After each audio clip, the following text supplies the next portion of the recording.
हिसाब से अभी जो फिलहाल मुझे यहाँ पे स्टॉप लॉस दिख रहे हैं, वो आ रहे हैं तकरीबन 100 रुपए के नीचे। तो 99.40 का एक क्लोजिंग ओनली स्टॉप लॉस रखें और उसके बाद मुझे लगता है कि 140-150 के टारगेट्स ऊपर में आएंगे। तो 1:3, 1:4 का डिसेंट रिस्क रिवॉर्ड उनको यहाँ से मिलेगा और बहुत बढ़िया ट्रेडिंग स्टॉक है।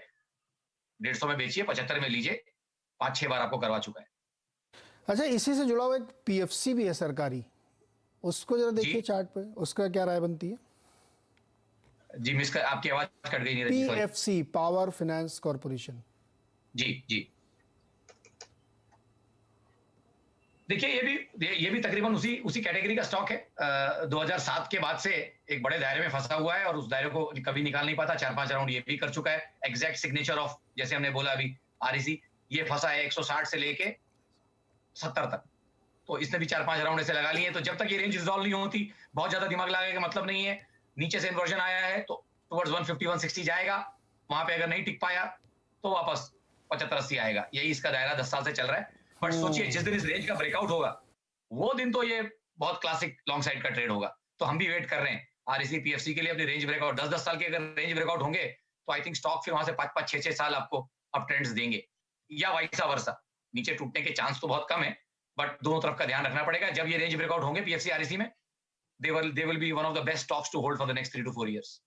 तो आरईसी और पीएफसी में ये आपके लिए राय बनती है, आप इसकी रेंज का ध्यान रखें, और इसमें डिविडेंड यील्ड बहुत अच्छी होती है तो लोग उसके लिए भी कई बार इनको लेते हैं। एक और कॉलर लेते हैं फटाफट, उसके बाद ट्विटर से सवाल लेंगे। राकेश उपाध्याय ठाणे से हमारे साथ जुड़ रहे हैं। राकेश जी बताइए क्या सवाल है?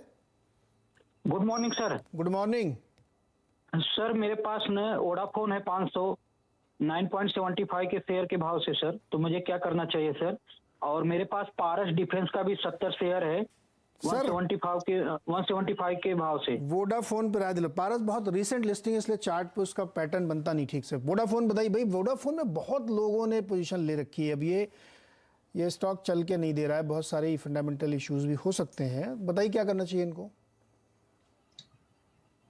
सर देखिए, लास्ट टू लास्ट हफ्ते, आई थिंक एक आध हफ्ते पहले भी हमने इसको लिया था। देखिए, इससे जो उम्मीदें थी वो इसने पूरी फुलफिल नहीं की, और वो अब इसमें कोई बहुत ज्यादा एग्रेसिव यहाँ पे कोई बहुत स्ट्रॉन्ग व्यू नहीं है, क्योंकि इसके जो पिछले पैटर्न्स बने थे लास्ट 2 साल के, उसके बाद इसको यहाँ रहना नहीं चाहिए था। इसको 16, 17, 18 रुपए और हमारे 22 के भी जब टारगेट थे तो होने चाहिए थे, बट वो आप देखिए कि उस कॉल के बाद वो 16-80 से ही घूम गया। तो बहुत ज्यादा कुछ हुआ नहीं। ट्रेडिंग स्टॉप लॉसेस जिनके होंगे हिट हो गए, या उन पोजीशन में थोड़ा बहुत पैसा कमा के लोग निकल गए। बट अब मेरा इसमें कोई बहुत ज्यादा स्ट्रॉन्ग व्यू और ध्यान नहीं है।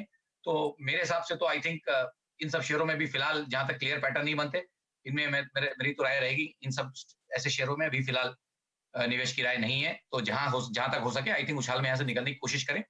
मेरे पास बहुत स्ट्रॉन्ग राय यहाँ पे अभी नहीं। चलिए अब ट्विटर से सवाल लेते हैं। सरवेन जी थोड़ा क्विकली जवाब दीजिएगा। उत्तम शुगर 265 पे लिया है, टारगेट और स्टॉप लॉस बताइए। जी, उत्तम शुगर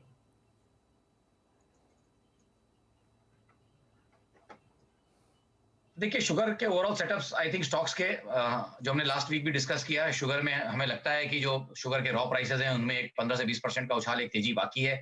तो शुगर स्टॉक्स पे रुझान पॉजिटिव है। डिस्क्लेमर ये है कि हमारा रेगुलर कवरेज का सेक्टर है, रेगुलर कवरेज के स्टॉक्स हैं, तो हमारा इंटरेस्ट इसमें टाइम टू टाइम रहता है। तो आप डेफिनेटली अपने एडवाइजर से इसमें जरूर राय लें। मेरा थॉट ये है कि शुगर में ओवरऑल व्यू मेरा बुलिश है। मुझे लगता है शुगर के रॉ प्राइसेस में ही 15-20% का उछाल अभी यहाँ से बाकी है, और वो मेटेरियलाइज नहीं हुआ, अभी तक ब्रेकआउट्स नहीं आए, बट हमारा मानना है कि आ जाएंगे। तो आई थिंक यहाँ पे ट्रेड में बने रहने की राय है, और थॉट यही है कि ऊपर में 300-310 के टारगेट्स नेक्स्ट 3 से 6 महीने में ये स्टॉक छू सकता है, बनस्पत अपने लॉन्गर टर्म सेटअप्स और लॉन्गर टर्म एवरेजेस और सपोर्ट्स को तोड़े नहीं, जो कि तकरीबन आ रहे हैं 230 के नीचे। सो 230 के नीचे आपका एक स्टॉप लॉस रहेगा, और ऊपर में आपके टारगेट्स तकरीबन 300-310 के यहाँ पे रहेंगे। जेएम फाइनेंशियल 6500 शेयर ले रखे शिव कुमार ने 63 रुपए पे, क्या करें बताइए? टारगेट और स्टॉप लॉस? जी Neeraj ji, I think stock का नाम आप लास्ट में बोलिए, क्योंकि पहली लाइन तो कटती है, लास्ट में सुनाई पड़ता है। जी, जेएम फाइनेंशियल। यस। जी जी जी जी जी। देखिए, हमारे सेक्टर का स्टॉक है और सेक्टर के साथ चलता है। बाजार में रुझान अच्छे रहेंगे तो यहाँ पे भी आपको रुझान अच्छे आते हुए दिखेंगे। फिलहाल एक बढ़िया कंसोलिडेशन में फंसा हुआ है। अगर आप देखें तो लास्ट एक मल्टी क्वार्टर करेक्शन यहाँ पे मेरे हिसाब से हो गया। 180 से लेके स्टॉक तकरीबन 60 रुपए तक गिरा। तो ये तो वो स्टॉक है जिसने 2017-18 में हाई बना लिए थे। तो आई थिंक एक बढ़िया यहाँ पे रिट्रेसमेंट करेक्शन हो चुका है। बहुत जो उसको हम बोलते हैं कि स्टॉक में जो जहर है वो कहीं इसमें निकल चुका है। तो आई थिंक 60 रुपए से बहुत नीचे जाना अब नहीं चाहिए, और ऊपर में मुझे लगता है कि यहाँ पे टारगेट्स आपको अच्छे मिलेंगे। तक तो मुझे जो दिख रहा है इमीडिएटली, मुझे लगता है 100-110 के टारगेट्स यहाँ पे रहे